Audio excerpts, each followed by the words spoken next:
Hey, it's 9:34, so I think we can get started. Good morning, everyone. Please put a Y or a yes if you're able to hear me clear and loud. Thank you so much. All right, so as I mentioned that before we get started with the content that we are going to cover today, we are going to do certain questions that are pertaining to the topic that we discussed yesterday. So what did we discuss yesterday? Yesterday we discussed who is considered a preparer. We also discussed briefly who's considered as a practitioner. We also learned that certain services that are provided may not be considered as a tax return preparer services. PTIN is important, signing the return is important, providing a copy of the fully furnished return when you're presenting the copy to the taxpayer for signature is important. The retention requirement of the copy is important. All that is important. Okay. I see a question from Venkat. Venkat, all the questions will be taken up in the last 15 to 20 minutes of the session. So you can keep a note and I'll take it up once I'm done explaining the concepts and the content for today. So we learned about the requirements to retention of the copy or the information of the taxpayer. Then we learned about the standards, so reasonable basis, substantial authority, and more likely than not. We understood what is negligence, what is fraud. We also understood, like certain other definitions, like the disclosure requirements from 80 to 75 and 80 to 75 are when the position is considered frivolous and all the additional things that came into it. So today we are going to do certain questions that are pertaining to the topics that we had covered yesterday. Okay. So I'm sharing my screen. Please let me know if you're able to see my screen. Okay. All right. Thank you so much. So let's do the first question. What is paid preparer not required to do on a tax return he prepares? So here we have we have to select an option which he is not required to do. Is he not required to sign the return? Is he not required to include his PTIN? Is he not required to include the tax preparer's company's EIN? Or is he not required to include the location where the return was prepared? Okay, so we know from yesterday's session that it is by law, you should be signing the return, you should be providing a PTIN. You should also provide the company's EIN if you are preparing if you're working in a company and preparing it through the company. But location is not needed. All right. So a preparer is required to include its firm name and address or his own businesses. There is no requirement to provide the location where the return was prepared. So great responses. Moving on to question number 2. A paid preparer retains copy of the client return or a list of return prepared. How long must the preparer return this documentation? How long should the preparer retain this documentation? Until the end of the calendar year, 1 year from the date of filing, 3 years from the date the return was prepared, or 3 years following the end of the return period.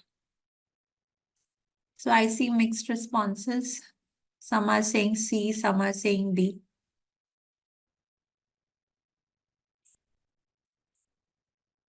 So be very careful. I gave this example yesterday.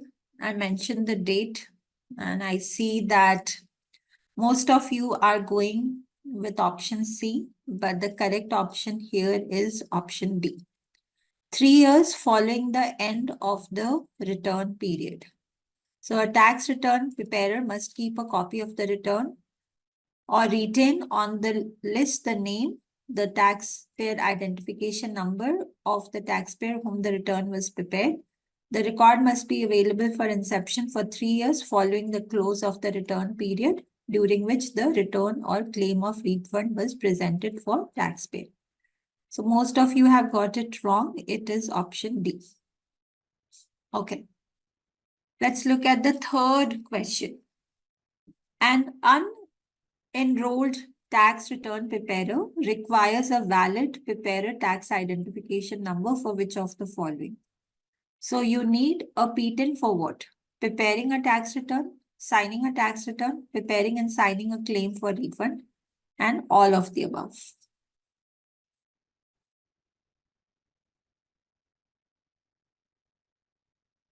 What did we learn about PTIN? That anyone who is preparing a tax return for a compensation should be having a PTIN, right?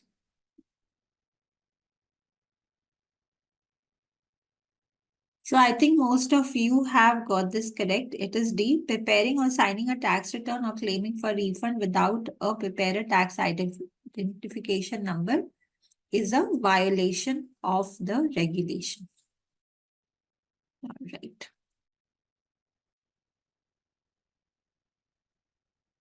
Okay, let's do the next question. An income tax return preparer is required to retain a record of each return prepared.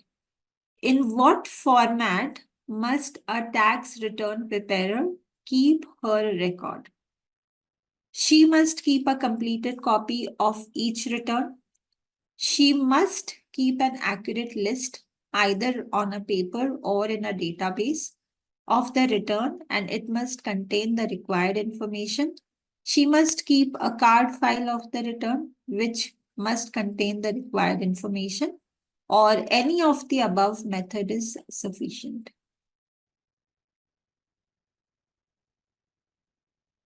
Okay.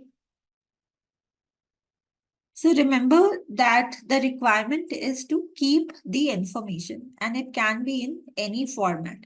It can be a hard copy. It can be information that you save on a card file.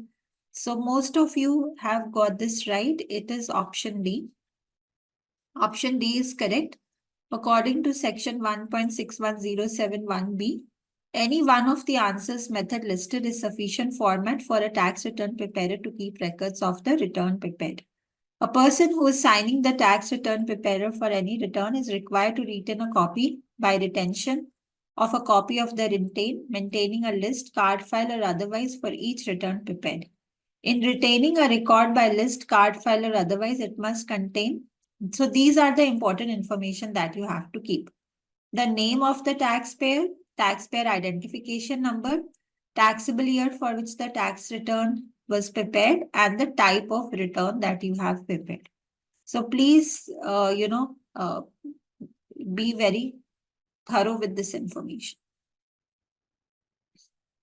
All right.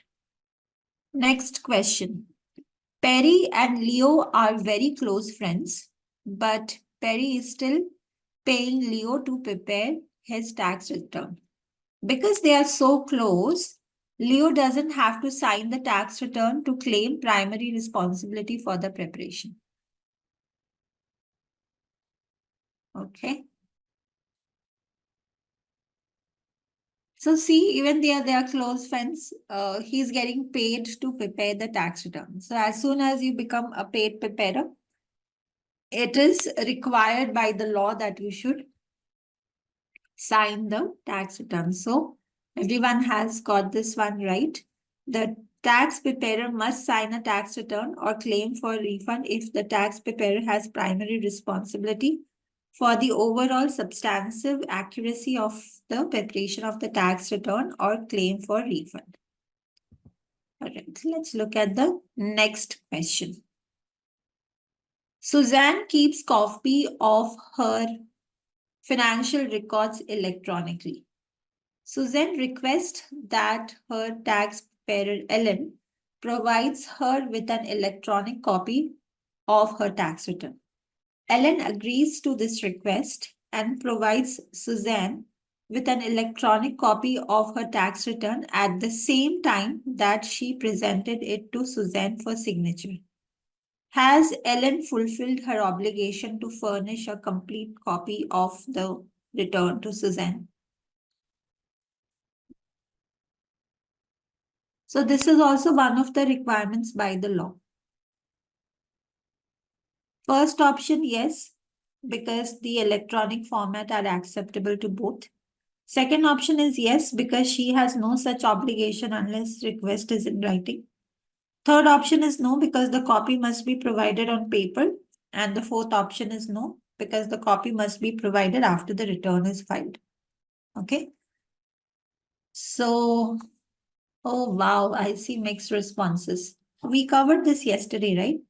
What did we say? That you have to present or you have to give a fully furnished copy of the tax return to the taxpayer when you are giving the copy to the taxpayer for signature. So it should be a fully furnished return.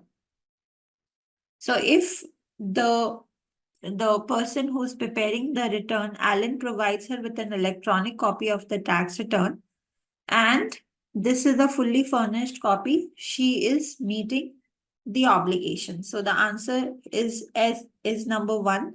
That is the first option. Yes, the electronic format are acceptable to both, and Ellen has fulfilled her obligation to furnish a completed copy of return to Suzanne. A preparer is required to furnish a completed copy of the return or claim for refund to the taxpayer before or any at the same time the return or claim for refund is presented for taxpayer for signature. These are some very, very basic concepts that you should be very thorough with when you are preparing for your examination. A copy may be given to the taxpayer in any media, including electronic media, that is acceptable both to the taxpayer and the tax return preparing. Okay. Let's look at the next question. A tax return preparer tax identification number, which is a PTIN number, and social security number, which is the SSN number, essentially act as the same number. One can be used in the place of the other. Okay. So what is a social security number? Social security number is like a PAN card number that we have for individuals, right? So preparer tax identification number is the number that is used by someone who's preparing the tax return. So these are two different things, and one cannot be used on behalf of the other. So yes, everyone has got this right, that this is false. All paid tax return preparer, including attorney, CPA, and enrolled agent, must have a PTIN before preparing any federal tax return. A PTIN is a number issued by the IRS to paid tax return preparer if the tax preparer identification number and when applicable must be placed in the paid preparer section of the tax return. Any individual who for compensation prepares or substantially all of the tax return or claim for a refund, including making determination that affects the tax liability, needs a PTIN. Okay. Next question. Jane has not provided, just make it a little bit bigger. Jane has not provided all the information necessary for her tax preparer Bob to complete Jane's tax return. Bob is in a hurry, so he asked Jane to sign the partial return as it is today. Bob assures Jane that he will complete and file the return when the rest of the information is faxed to him. Jane faxes the information a few days later. Bob then completes the return, file it with the IRS, and faxes a copy of the completed return to Jane. Has Bob violated his requirement to provide a copy of the return to Jane? First option is yes, because a copy must be given to the taxpayer when it is presented for signature. Second option is yes, because a faxed copy is not acceptable. Third option is yes, because fax is not secure. The fourth option is no. Okay, so we have been reiterating this again and again that a completed copy of the return must be provided to the taxpayer before or at the same time you are presenting the return for signature. So here the signature is happening before and the return is being prepared. A completed copy of the return is getting prepared later. So the question is, has Bob violated the requirement to provide a completed copy of the return to G? So the answer to that is yes. So here option A is the right answer. The tax preparer must furnish a completed copy. This is the catch here of the return or claim for refund to the taxpayer no later than the time it is presented for taxpayer's signature. Bob did not provide the completed copy to Jane until after she had signed it. So, what penalty can be associated with this? It can be under Internal Revenue Code section 6695A, failure to furnish a completed copy to the return. Bob may be fined for this and a similar violation unless it is shown that such failure is due to reasonable cause and not willful neglect. See, all these law language will come into picture. So it's very important that we understand them. Okay, that's all. That's all the questions that we had for the content that we had covered yesterday. So now we will move on to the remaining section. So we covered the standards that you have to abide by and the disclosures that you have to do. What is a tax avoidance? What is tax evasions? We did the definitions of all those yesterday. So today we are going to speak about the preparer penalties. Preparer penalties means a person who's preparing the tax return, what kind of penalties can be associated to that preparer. So usually if there is any penalty that is being levied on a preparer, he has 30 days to pay that penalty. So he can pay 15% of the penalty and then he can file for a refund if he thinks that the penalty is not appropriate. He can contest it in the court and request for a 15% penalty that he had paid. Now, what happens if a preparer has done fraud? Do we all know what is the meaning of fraud? What are the few, adjectives that are associated with the fraud? The meaning of fraud, that it is intentional, it is with the purpose to deceive, it is deliberate, it is willful, right? So if someone is doing fraud, then under section 7206, fraud and false statement, the fine can be up to $250,000. So this is your civil penalty.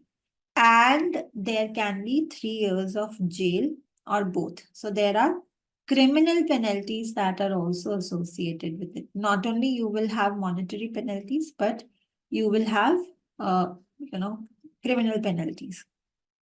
And under section 7207, if you are preparing fraudulent returns, you are making fraudulent statements and documents, then the fine can be up to $10,000. And if you are working through a corporation, it can be up to $50,000. Or you can have 1 year of jail time, or you can be assessed with both. Okay. Now, what is unauthorized disclosure or use of the tax return information? What do we understand by unauthorized? So as I mentioned, half of the concepts are based on just understanding the word. What is the English meaning of unauthorized? Right? So those are some great responses. That means I don't have the authority to do something. Okay. So when someone is giving me their personal information to prepare a tax return, those are their personal information, right? So today, let's say that Ramya is making $10,000 of income. That's her personal information. I should not broadcast on TV that she's making $10,000 and I'm preparing her tax return. That's a violation of the privacy of the taxpayer. Okay. So, as a preparer, I also have the responsibility to protect the personal data of my client unless I am asked to present the data by authorized sources. So I may get a subpoena or a order from the court to present the data, or I may be requested by the state board society to request the data. There may be a peer review, there may be a quality check. In those few circumstances, if I'm sharing the taxpayers' data, which is okay by law, then it is fine. But if I am providing disclosures without the consent of my taxpayer, that is called unauthorized disclosure. So if you have unauthorized disclosure under section 6713, there is a civil penalty for each unauthorized disclosure of $250, and the maximum can be $10,000 a calendar year. And under section 7216, if you have knowingly or recklessly used the return information, then the penalty is $1,000 and or 1 year of prison, or it can be both. Okay.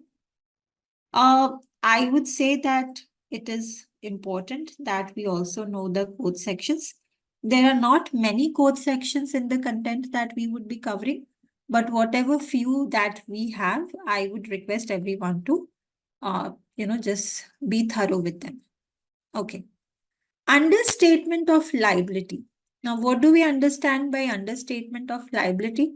What liability are we talking about? So what is the English meaning of understatement?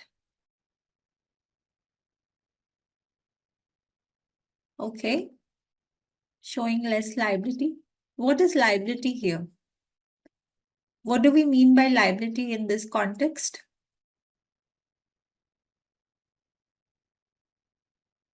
So liability here is the taxes that a taxpayer is supposed to pay. Okay. So when we understate the liability, then there are penalties that are associated with it. Now, there are a lot of ways you can understate a liability. You can not, give all the information that you are supposed to give. You can hide certain incomes, you can hide certain assets, you can overstate your expenses, you can show your personal expenses as your business expense and, basically reduce your taxable income and then understate your tax liability. But if a preparer is doing so, or it is encouraging those kind of practices, or if he knows that this return has personal expenses which has been classified as business expenses, he's fully aware, and he still goes ahead and signs the return and prepare the tax return, then the preparer is liable for understatement of liability under section 6694. If there is unreasonable position, then the penalty is $1,000 or 50% of the preparer fees, whichever is greater. And if it is willful and reckless, conduct, then the penalty is $5,000 or 75% of the preparer fees, whichever is greater. Okay. Now, there is no penalty if there is reasonable cause and the preparer acted in good faith. Now, these are the, I would say, clause that you can use to protect yourself. Okay, acted in good faith means that you made all the reasonable queries to, make sure that you prepared the return correctly. So let's say that the tax return, that the taxpayer had made charity of $10,000. Now you've been asking for proof for that payment of $10,000. And the taxpayer is not being able to give you the proof. And then, ultimately the taxpayer says that, I lost the receipt, but I have the charge on my credit card and I'm not able to access my credit card account because my account is logged. My filing date is today. Why don't you file my tax return and I will give you the details as soon as I'm able to log into the account. Now, if the the tax is due today, by today, if I have to file the tax return, I will reasonably believe that the taxpayer is giving me the correct information because remember, I am a preparer here. I'm not an auditor. My role here is not to audit the information the taxpayer is providing. My role here is to make reasonable queries to make sure that I am preparing the return correctly. So I will go by what the taxpayer has told me and I'll go ahead and prepare the tax return. Later, if the tax return is audited and the IRS finds out that the liability was understated because you have taken a $10,000 of deduction, which you were not supposed to because you never did that charity, then in that case, you can show your email communications or you can show your chats with the taxpayer where you had requested information and you can, tell them that you had reasonable basis and you provided the information based on the uh, information the taxpayer gave you.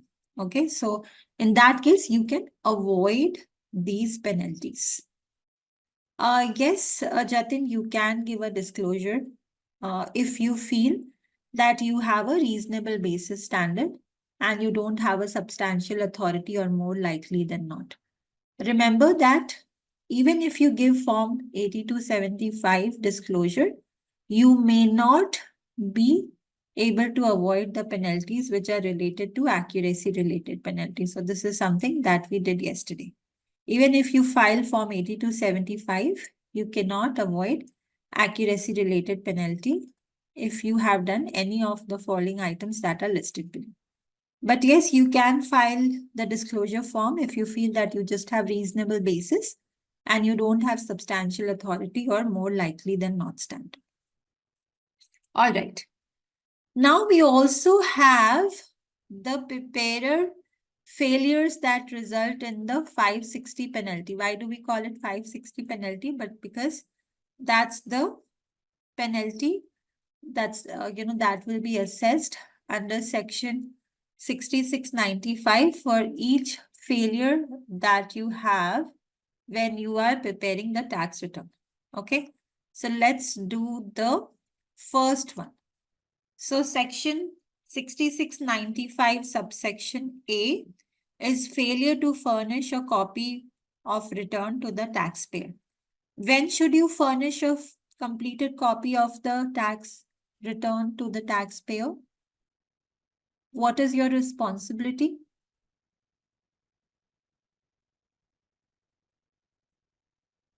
When should you provide a completed copy of the return to the taxpayer? We just did this. Before or at the time of signature. Absolutely. Thank you so much. So you should provide a completed copy of the return to the taxpayer when you are presenting the return for signature or before that, right? So if you don't do that, then there for each failure, there is a penalty of $55 and the maximum it can go is up to $28,000 a year. Okay. Section 6695B is failure to sign the return. Now, anyone who's getting paid for preparing the return has to sign the return.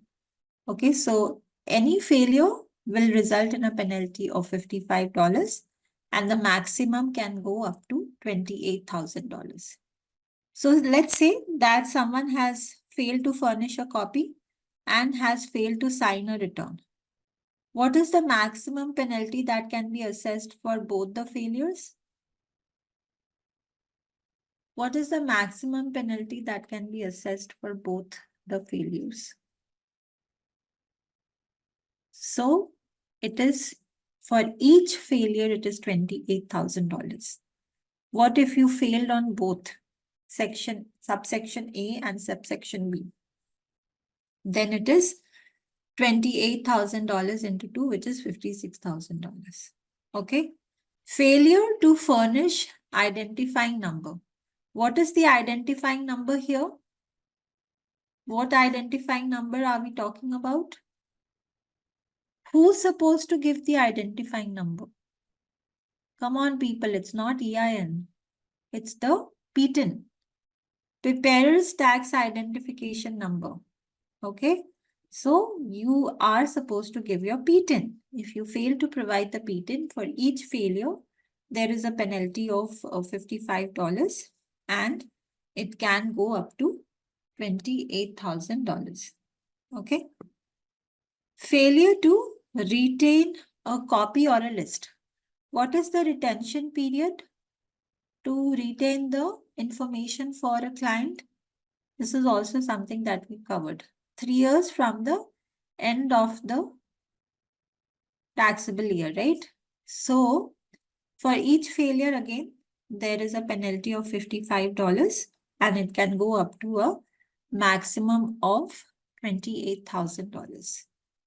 The last one is failure to file correct information returns. So sometimes the return that you're filing is a return where you have to pay taxes. Some returns are informational returns, right? That means you have to provide certain information to the taxpayer, to the government. So if you fail to do that, then again there is a penalty of $55 or it can go up to $28,000. Now this is subsection A, B, C, D, and E. Now going back here, we have F and G.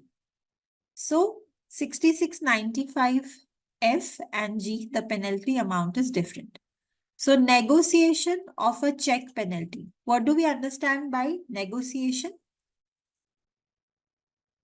1099 can be informative. It can be, it is an informational form wherein you report any withholdings or any dividend or any interest. What is negotiation of check penalty? Who is negotiating the check?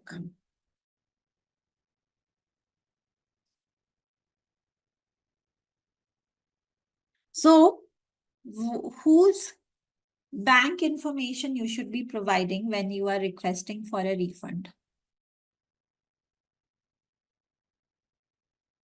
So you are preparing the tax return for a taxpayer.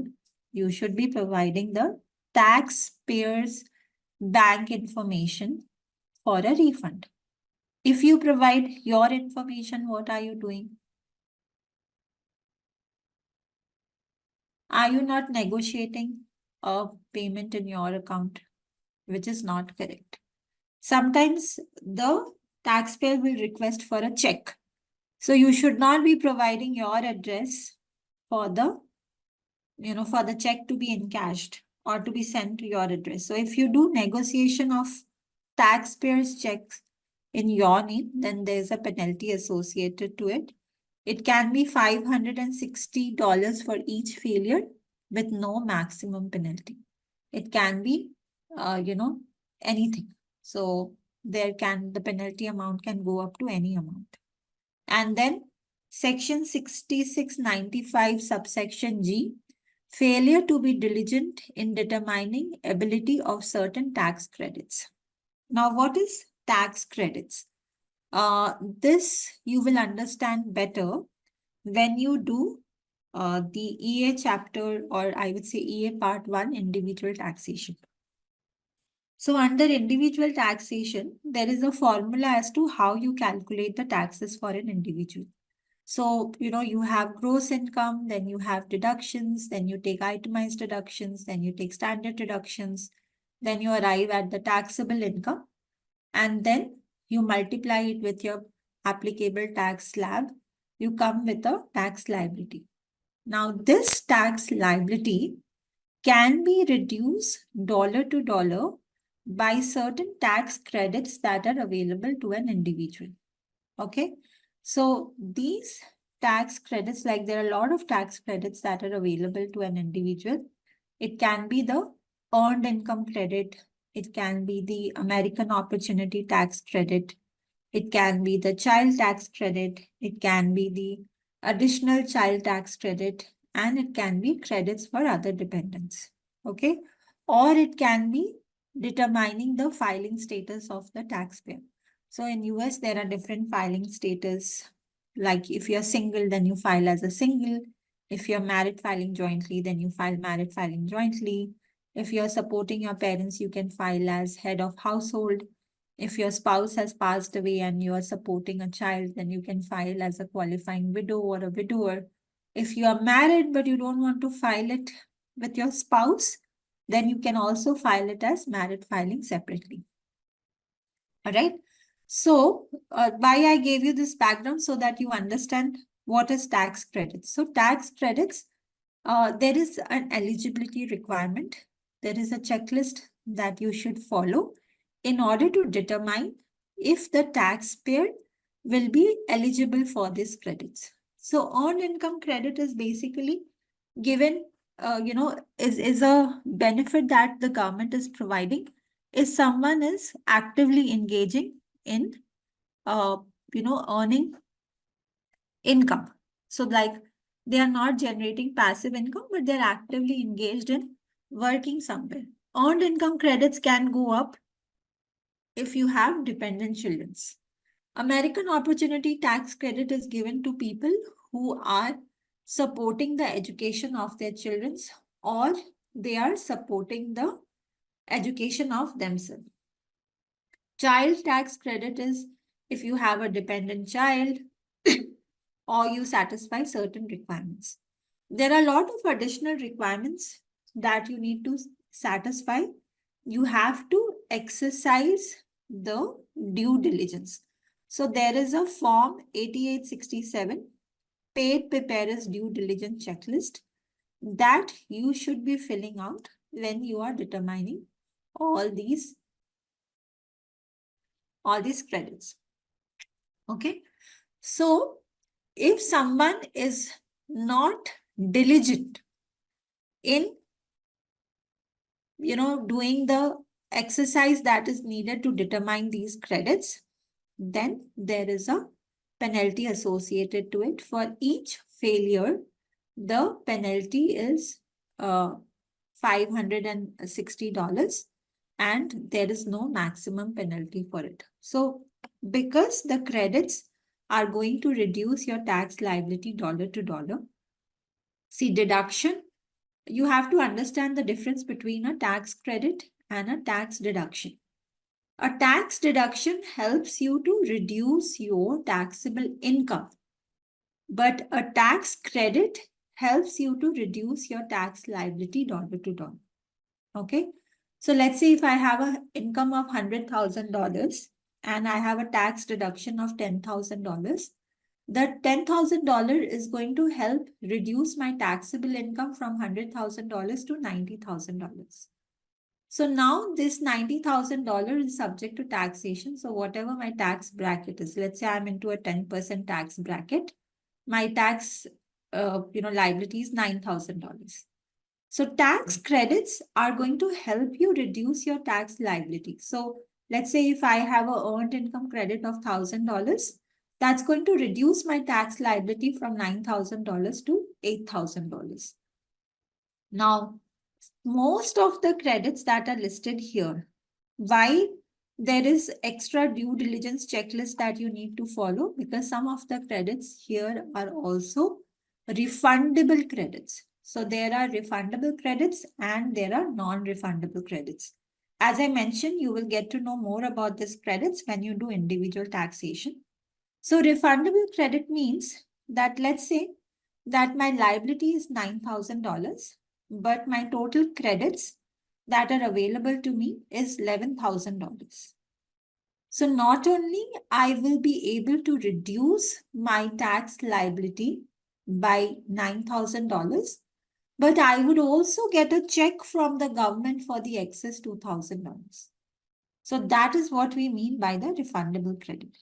So because these credits helps the taxpayer to reduce their liability and it can also result in a refund. In this case, there is additional due diligence that is required on behalf of the preparer.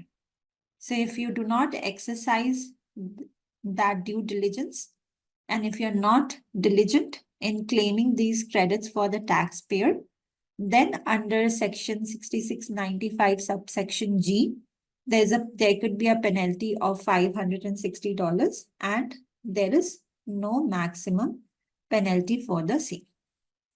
All right. Everyone clear on the penalties? Because all the sections and the subsections are important here. And also you should be mindful of the amount. Now these amount keeps changing every year. They're subject for inflation. So at least just remember the subsections, sections and the subsections. Okay. Now standards for tax return positions. This is something that we have already covered. So undisclosed position must have substantial authority. So that means if you're not disclosing your position, the stand that you should have taken on the return should be substantial authority. Disclosed position must have reasonable basis. So if you have reasonable basis, you must disclose your position. A return cannot have a frivolous position that is considered invalid in the eyes of law. Now we move on to the taxpayer supporting documentation. First is the period of limitation. We also call it the statute of limitation. Okay. Now this statute of limitation is basically what is the time period for you to amend your tax return and claim for a refund. Okay. So like let's say that you realized later that you had certain expenses which you have not claimed on the tax return. What is your statute of limitation to amend that tax return and claim a refund? And what is the statute of limitation by the government? That is, what is the statute of limitation by the Internal Revenue Service to come and audit your return and levy additional taxes on it? Okay. So for amending the return and claiming a refund, you have 3 years from the due date or 2 years after the payment of the tax to file a claim of refund. So this is for the taxpayer. And the next 4 points are for the IRS. So what is the time period for the Internal Revenue Service to come and audit your return and levy the taxes? 3 years if the taxpayer owns additional taxes. So if the taxes are not very material, the statute of limitation is 3 years. So up to 3 years from the filing of the return, they can audit your return and assess additional taxes to you and make you pay the taxes. If you have understated your income, gross income by 25%, then the statute of limitation for them to audit your tax return and levy additional taxes is 6 years from the date the return is filed. If you have worthless securities, it is 7 years. And if it is fraud or, you have never filed the tax return, then there is no limit. They can come back and, sue your return anytime. And they can assess penalties on you. So some of the international forms like form 5471, 5472s, they have a lot of penalty that is associated to it, and also the statute of limitation is unlimited. That means these are all informational returns. If you don't file them, not only you get assessed with penalties, but there is no statute of limitation. So IRS can come back even after 20 years, audit your tax return and ask you to pay the taxes. All right. So we have covered most of the penalties that are associated with the tax return preparer. Okay. Remember that we will do penalties that are associated with the preparer. We'll also do penalties which are associated with the taxpayer. Okay. These statute of limitation is also the record keeping requirement for the taxpayer. So how long should they be keeping the return? So this is the requirement that you should be abiding by. Now we move on to applying to become an authorized e-file provider. Now, who is a e-file provider?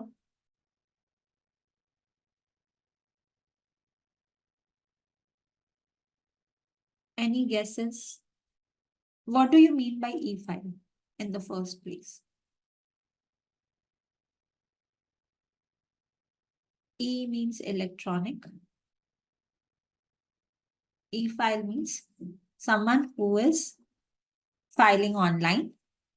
And authorized e-file provider means that the IRS has authorized you so that you can e-file on behalf of the taxpayer.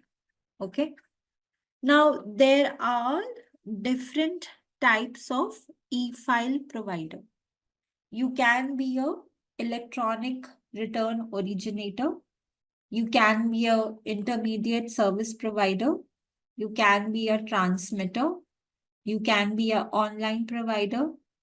You can be a software developer, or you can be a reporting agent. Okay. So this is not listed in the slides that I'm sharing, but you can get the different options that are available to you as an online provider in the book that you have. Okay. So you can either be a transmitter, you can be a software developer. So they are all considered as an authorized e-file provider. Okay. So in order to become an authorized e-file provider, there are certain steps that you have to follow. What is the first step? The first step is that you have to file an application which is available on the IRS website. Now, each person who is a responsible person of an organization must register for the e-services on the IRS website. Okay. So you do the application on the IRS website, and each principal or responsible office in the firm must sign up for the e-services. Once you file the application, then there is a suitability check. Okay, the IRS is going to conduct a suitability check and then approve whether you are suitable for that e-services that you have applied for. So suitability check means that they will determine that whether you are capable enough to provide the services. They can also deny your e-file application if you fail to provide accurate federal, state, or local tax return, if you fail to provide your liability, if there has been penalties that are associated with it. If they accept your application, then they will assign you a electronic filing identification number, which is called the EFIN number. All this while we were talking about the PTIN number. Now, if you are an authorized e-file provider, they will give you a EFIN number, that is electronic filing identification number. Okay. Let's say that your application is rejected. You can always reapply and request for request for a process where you can ask them to authorize you if you had not satisfied certain conditions earlier, but now you satisfy those conditions. Okay.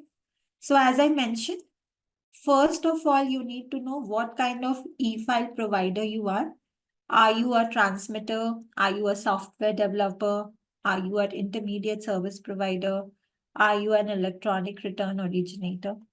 So they all fall under the category of authorized e-file provider, and they all provide different services. So once you determine what kind of e-file services you're going to provide, the second step is to submit your application on the IRS website, and all your principal officers and your responsible officers should be signing for the e-services on the IRS website. Then the IRS is going to go, look at your application, conduct the suitability check based on what kind of ERO or services you want to provide. Are you suitable to provide those services? And then they will approve your application.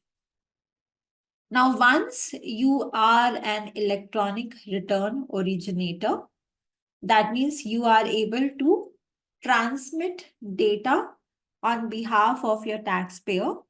What are the few record keeping requirements for you as an ERO? Okay.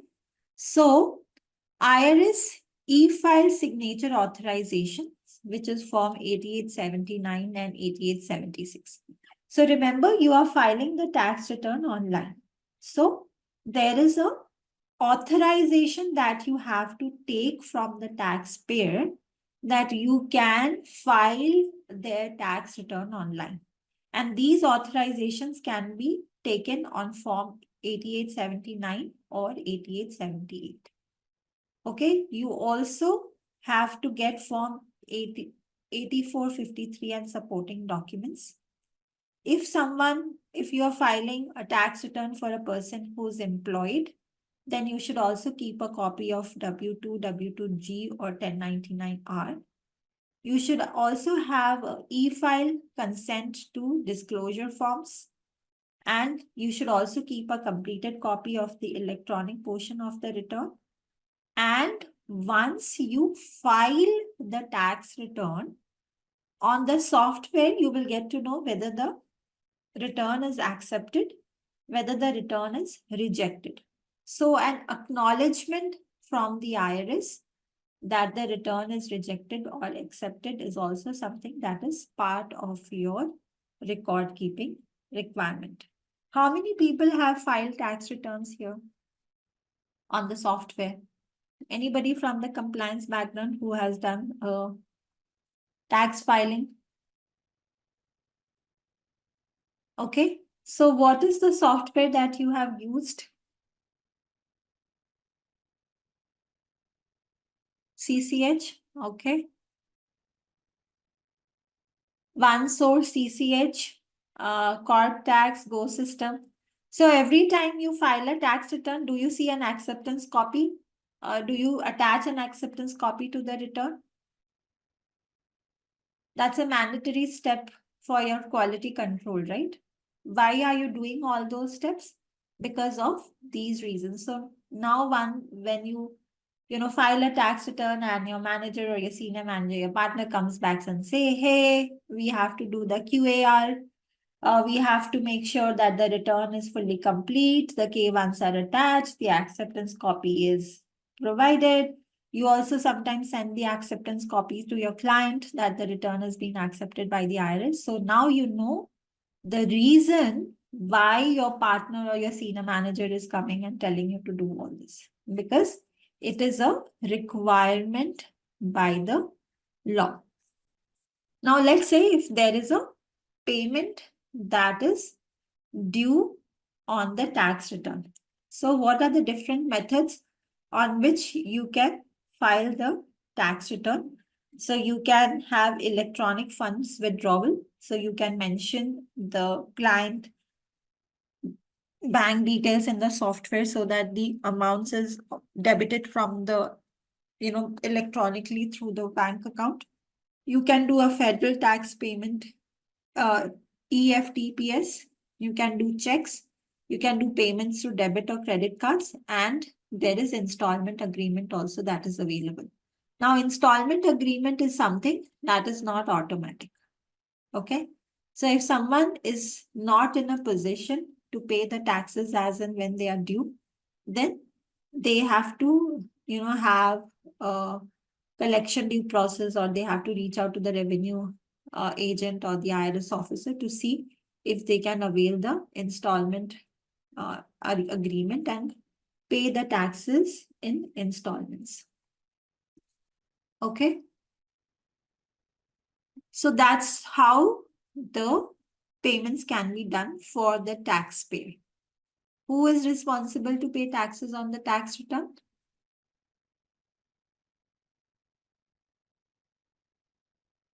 Come on, people. Who's responsible to the taxpayer is responsible to pay the taxes. Okay. We as a preparer are only facilitating to, to keep or help them to file the tax return, but it's ultimately the responsibility of the taxpayer to pay the taxes. Now, many a times the return can be rejected as well. Has anyone come across a return when they filed online, it was rejected? So what do? You identify, they'll also give you an error as to why, a reason as to why the return is rejected. So you rectify the error and you resubmit the return once again. Okay. So ERO, that is the electronic return originator, they should try to rectify the issue and submit the return within 24 hours. And if they're not able to rectify the issue, they must notify the taxpayer within 24 hours of the rejection. All right. Now, sometimes you may fix the problem, but you will see that the taxable income has changed, or the tax that you owe has changed. So in those situations, when a ERO is trying to fix an issue and the adjusted gross income has changed for more than $50, or the total taxes that you owe has been changed by more than $14, then you need to get a new signature e-file authorization form from the taxpayer. If the AGI change is less than $15, or the taxes that you owe are less than $14, then you can go ahead and file the tax return with the same e-file authorization form that you had. Okay. What are the e-file authorization form that we spoke about? What are the electronic e-file authorization forms that we have to take from the taxpayer before we file the tax return?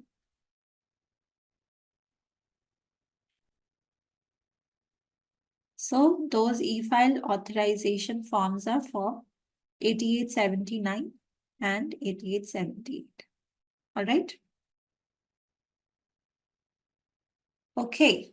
The taxpayer and the paid preparer must sign a electronic income tax return. So it is not only the preparer, but also the taxpayer has to sign the tax return. Taxpayer signs Form 8879 authorizing preparer to enter PTIN, and these are the requirements. Who are not allowed, or what returns are not allowed to be, or they are not eligible to be e-filed? Now, we've been speaking about the e-filing process. We'll also speak about the returns which are not eligible to be e-filed. That means you will have to paper file these returns. Returns with fiscal year tax periods. What do we understand by fiscal years? There's calendar year and then there is a fiscal year. What do we understand by a fiscal year? Yes, that is not a calendar year, which is the best one. Who's using annotation, people? Please don't be kids. Don't use any annotation. Let me remove this.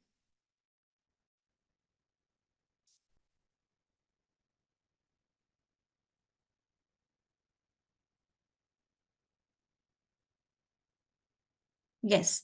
The period that is not starting from Jan to December. So it can be Feb to Jan or March to April, like the one that we have. So we don't follow a calendar year, but we follow a fiscal year. Okay.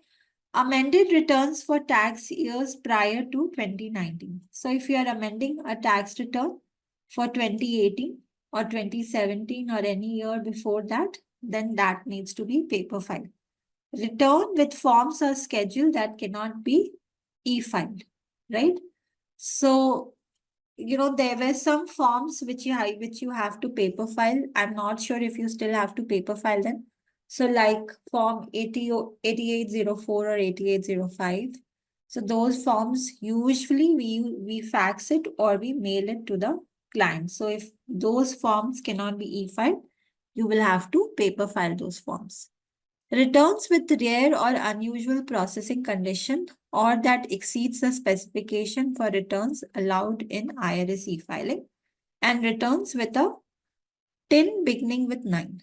So these are the few situations wherein e-filing is not possible. So you have to do paper filing for those returns. Okay. Now we spoke about what is the process to become an e-file authorized provider. We spoke about the documentation that you need to retain as a e-file provider. We spoke about the rejection period. When do you need a new e-file authorization forms? What are the e-file authorization forms? We spoke about the returns that cannot be e-filed. Okay. Now we will speak about the roles and responsibilities of a e-file authorized provider. Okay, because see, when someone is authorizing you to do certain activities, there are certain responsibilities also comes with those activities. So what does ERO responsibility includes? They should obtain an authorization. So they should get an authorization from the taxpayer in the form of Form 8879 to make sure that they are authorized to file on the behalf of the taxpayer. They should safeguards clients' information from fraud or abusive use using due diligence. So they should have, I would say, safeguards in process to make sure that the client data is not compromised and the client data is not being unethically used. Help avoid refund delays.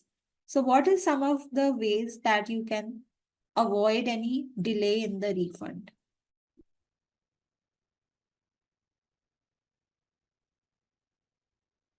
What are some of the ways where you can help the taxpayer avoids any refund? You're filing a tax return, but you're not giving the taxpayer's bank account detail. Then what's going to happen? That's going to. So, see, anytime receiving a paper check is more time consuming than having the funds directly credited to your account. So, you should make effective queries to get the bank information from the client and not try to delay the process by selecting a check payment, right? Making sure that the information is accurate. So if the client is providing you the bank details, or if you are, if it's a recurring client, you have prepared the tax return for 2022, and now you're preparing the tax return for 2023, you should proactively ask your client whether the bank details have changed or not. Sometimes the taxpayer may close the bank account and open a new bank account. If you don't proactively ask that if we can use the same account details that we had last year, they'll probably, the refund process will get delayed because obviously the account information was not correct. Verify the TIN and taxpayer address. What is TIN? TIN is taxpayer's identification number, which begins with 9. So you will have to verify the TIN if there is a TIN that is available and the taxpayer address, and beware of any non-standard documents. So these are the few things that you should be exercising in order to make sure that you abide by the rules and regulations. Okay. There are other standards also which you have to follow, which we will cover under the data protection and identity theft. So when it is mandatory for us to e-file, it is mandatory for us to e-file when we are preparing 11 or more returns. Okay. So in that case, you cannot paper file, but you have to e-file. E-file accept returns for the current year and 2 years prior. So remember, post 2019, you can file the amended returns also. Only current year form 4868 may be e-filed. What is form 4868? Is anyone aware of what is form 4868?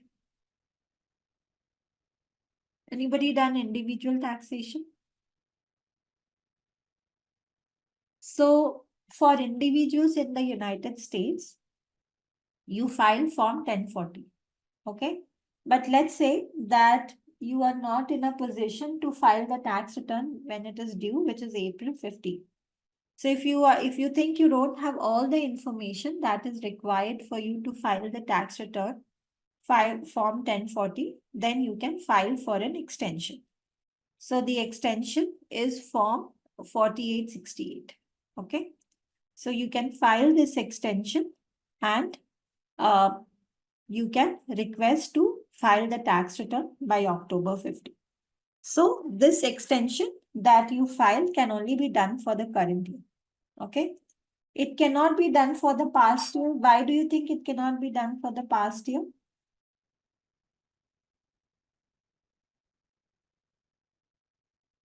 One second, people. Someone is ringing my bell, so I'll just come in a minute.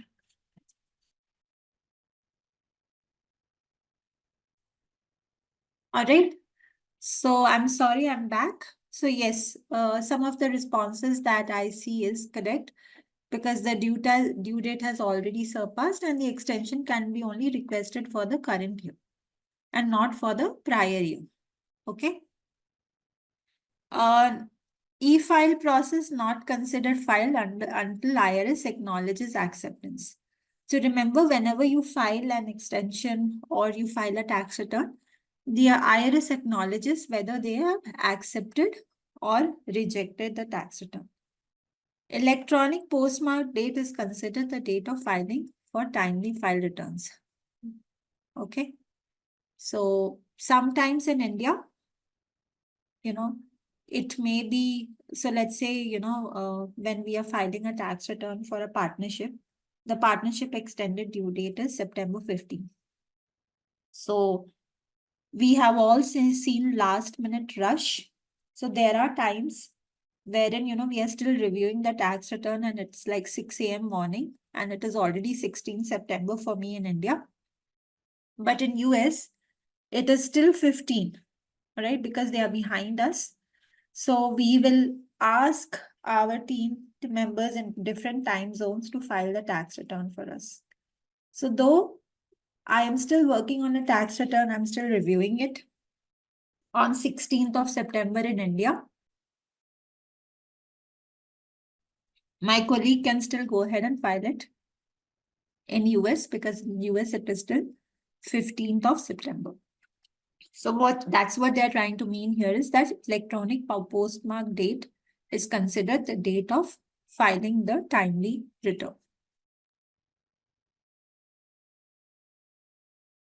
All right.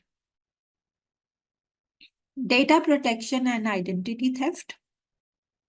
Why do you think data protection and identity theft is important for a e-file authorized provider?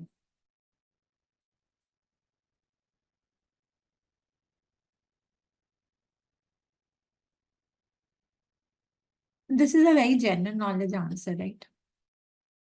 Obviously, identity theft and data protection becomes very important when you are retaining client information online. Okay, so data integrity, absolutely, those are some great responses. So IRS has laid down certain, data protection act that you need to, the standards that you need to follow in order to ensure that you are protecting the client data. So they are basically rules that are set by the Federal Trade Commission, which is also known as the safeguard rules, which requires financial institutions, which can be your professional tax preparers, which can be your data processors, which can be your service providers, to ensure that they maintain the security and confidentiality of clients' records and information. Okay, so there are standards which are set by the Federal Trade Commission. So these standards, they give I would say, the mental peace to the taxpayer that their information is protected, and the customers have the right to limit some sharing of the information. So when we say that the customer has the right to limit some sharing of the information, what it means is that if you go ahead and open any social media account, okay, let's say that you want to open an account on Instagram. Now, Instagram will ask you, can they access your photographs? Can they access your contact details? Can they send notifications to you? Can they share your information with Facebook? Do you get all those notifications or not when you sign up for any of the dating, uh, I would say, any of the apps or any of the banking apps? It can be any online service provider. So what are they trying to do here is they are taking your permission to share your information with the third party vendor. Okay, so you should have, under the Federal Trade Commission, there are certain rules and regulations that are set so that when you are sharing those information, those personal information of the taxpayer, you have taken the consent of the taxpayer before you do such information. So FTC, what does the Financial Trade Commission does? The Financial Trade Commission basically helps to develop, implement, and maintain a information security program so that the taxpayer data is protected and the taxpayer data is not compromised. Sometimes the taxpayer may be also subject to Graham-Lee-Bailey's Act. So Graham-Lee's-Bailey's Act also, is one of the act which helps to provide, or they helps to protect the data of the client. Now, when we speak about identity theft, we have also seen many scenarios where people will impersonate themselves as IRS professionals or impersonate themselves as Internal Revenue Service Authority and try to fool people or extract money from them, by giving false information. Now, there was this is sad to say, but in India, in Mumbai, we had a big scam which happened wherein, there was a call center which was set up where the employees were trained to impersonate themselves, and they used to call them as IRS officers, and they used to call up these elderly people or people who have migrated to India, people with low income tax bracket, and threaten them that their taxes are due. If they don't pay the taxes, they'll be sent to jail and all that stuff. And they did a fraud of quite $1 million. And this was identified, and then obviously, there were repercussions, but yes, those kind of activities do happen, and it's sad to see that it happened in India, and it was on a very big scale.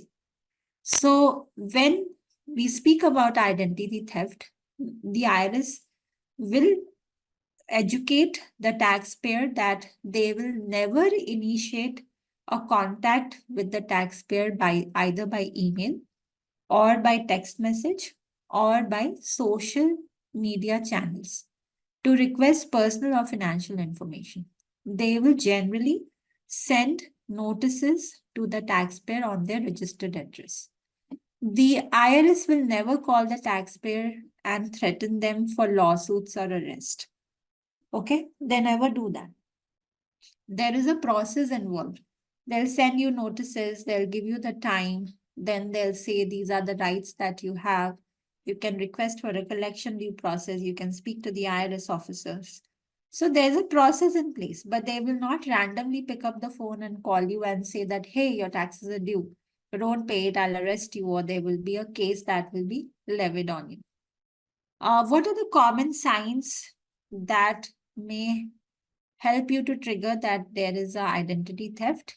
That is multiple returns being signed with the same SSN, balance due or collection in the year for the year that the return is not filed, wages records from an unknown employer. So all these are your common signs of fraud, and there could be other signs as well. So as a software provider, you will have to make sure that you have practices in place to identify such thefts and have protection against those thefts.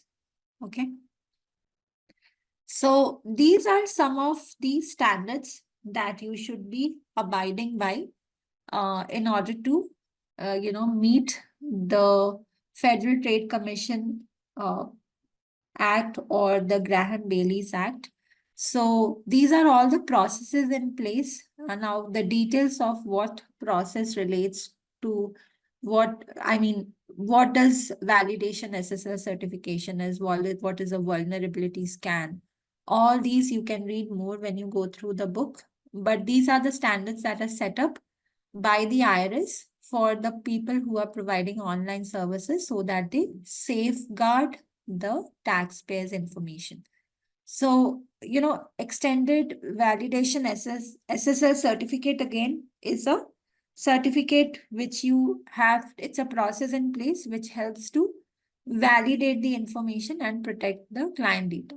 You have external vulnerability scan to make sure that your system is in place and you identify any error that the system identifies. Information and privacy and safeguard policy should be there in place. Like if someone is preparing a tax return, you should limit the access to that tax return information. So sometimes what happens is, when we are preparing a return on a software or we are preparing a return on a work paper, we will not give access to that folder to everyone. So the team who's not working on that return will not have access to that folder. So it's basically, your safeguards or your internal controls in place so that the information and privacy is safeguarded. Protection against bulk filing and fraudulent returns. If someone is using the same SSN to prepare and file 10 tax return, then that you should have a safeguard in place that should trigger that there is a error in the system. Okay. Public domain name registration and reporting of security incidents. Sometimes you will get these messages from the credit card, right? That your data is compromised and we are going to issue you a new credit card. Why do they do so? Have you ever received emails from the banks, from the credit card companies that your data is compromised and we are going to set up, please change your password or we are giving you a new credit card? Have you never come across those incidents? Right? So those are the safeguards in process. So if there is a security breach, right, then in that case, you're supposed to notify the taxpayer that, hey, listen, your information has been compromised. So we are taking the XYZ step in order to mitigate the incident. So it can be in the form of asking your taxpayer to change their login details. It can be in the form of triggering your taxpayer to change their password every now and then, which the banks makes us do.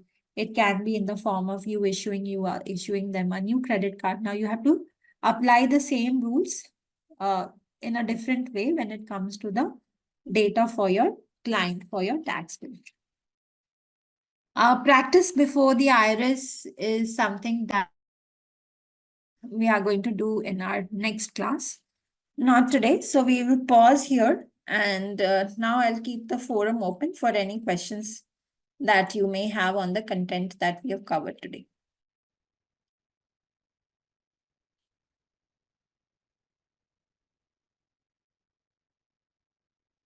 So I did see people asking me some questions while I was explaining the concept. So if you can kindly post those questions today, like now, and I can take up those questions.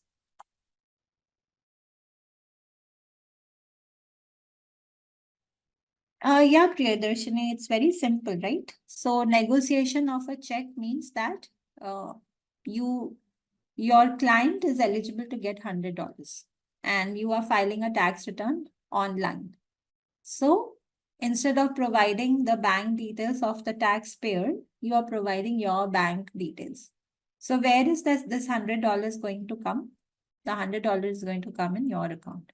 So this is called negotiation of the check in your name, which is a crime, and then there is a penalty that is associated to it, which can be $560 and the maximum penalty can be anything. Subpoena, Manjari, is a court order, right? If a court is sending you an order to disclose certain information, that is called subpoena. Which date will be considered by the IRS for filing in case of rejection? So whenever you filed the tax return, that date is considered as filing. And if the return is rejected, there is a time period in which you can rectify the return and resubmit. So usually it is depending upon whether it's a IRS return or whether it's a state return. For some state, the rejection period, is 15 days.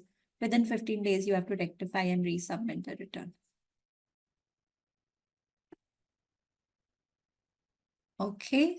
Ma'am, can you please explain unauthorized disclosure under section 6713 and under section 7216? Sure. So unauthorized disclosure, as we know that, this is a disclosure where the IRS has not given you the consent, but you still go ahead and disclose this information. So, if it is a negligence on your part, then it is under section 6713. Okay, but if you are willfully doing it, if it is intentional, then it is under section 7216. So 7216 is basically knowingly giving the tax return information. You know that it is not right, but you still go ahead and do it. Section 6713 comes into picture when you don't have enough safeguards. So let's say you have not put measures in place to safeguard client information. So let's say you're doing a paper filing and you just left the return on the desk. Anyone can come in your office and see that return. So that's when the section 6713 come into picture. Any specific reason for not allowing e-filing for fiscal years, fiscal returns? Umesh, I think maybe the software are not designed to do that way, but there is no specific reason. This is just a requirement by the IRS.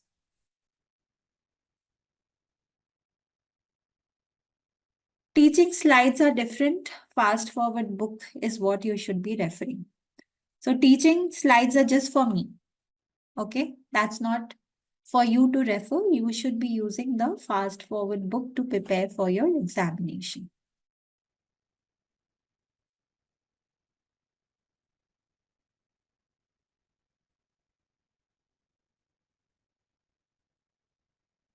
Okay, so Danshu has a question regarding the period of limitation.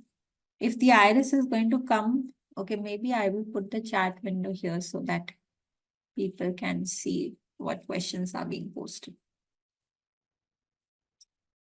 Okay, so it is regarding the period of limitation. If the IRS is going to come back after 6 or 7 years of audit, or however the data retention is 3 years, how can you take preparer can produce the data, or IRS will reach out to the taxpayer. Okay, so now as I mentioned that you know what you have done on the tax return. If you have understated your gross receipts by 25%, then you know that you should be keeping the tax return for longer. If you have done fraud, you know that you've done fraud. So, even if the data is not there, the IRS will have some way of finding out the information and assessing those penalties for you. So, as a taxpayer or, a taxpayer, you should keep the records at least 4 years after the date they become due or paid, whichever is later. And then the statute of limitation is when the IRS can come and sue you because of the different reasons that we saw. 3 years if it is normal taxes, 6 years if you've grossly understated your income. So if you as a taxpayer, you think that you've done something that is not right, then you should keep the information for more than the time that is listed for you. The period of limitation for taxpayer, no.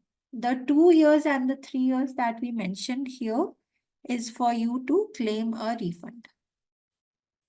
I think people are getting confused here. Right.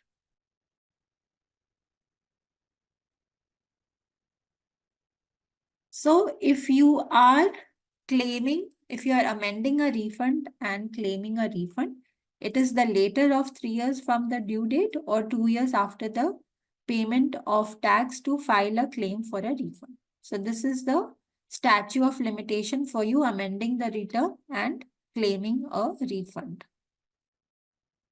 Okay, where is my chat window? SSL certification means, again, SSL certification is something that is a requirement for an electronic originator provider. So basically, these are the standards that you need to maintain in order to safeguard the data of the taxpayer. Okay. You should have a pass key and, again, all these standards, there can be different standards by the online provider. So you can use a pass key. So I don't know if you have access to the fast forward software, and I don't know what Simandhar has given you, but with the books, they also have access to LMS, so you can practice the questions on the LMS also. Willful and reckless, again, Meenakshi, we have spoken so much about it. That's something that is intentional, which you are doing intentionally, deliberately, willfully, knowingly, is willful and reckless conduct. Ma'am, can you please explain section 7206 and 7207? Okay, let's go back to those sections.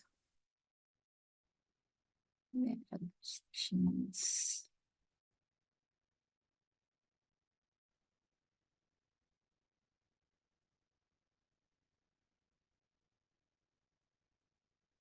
Okay, so section 7206 is fraud and false statements. So fraud and false statements can be, you making up something. And section 7207 is you filing a fraudulent return, submitting a fraudulent document. So both the sections deal with different penalties. So if you're filing a fraudulent return, if you're filing a fraudulent statement or giving a fraudulent documentation, then it is section 7207. And if it is a fraud and false statement, let me see if I have a better example for this. 1 second.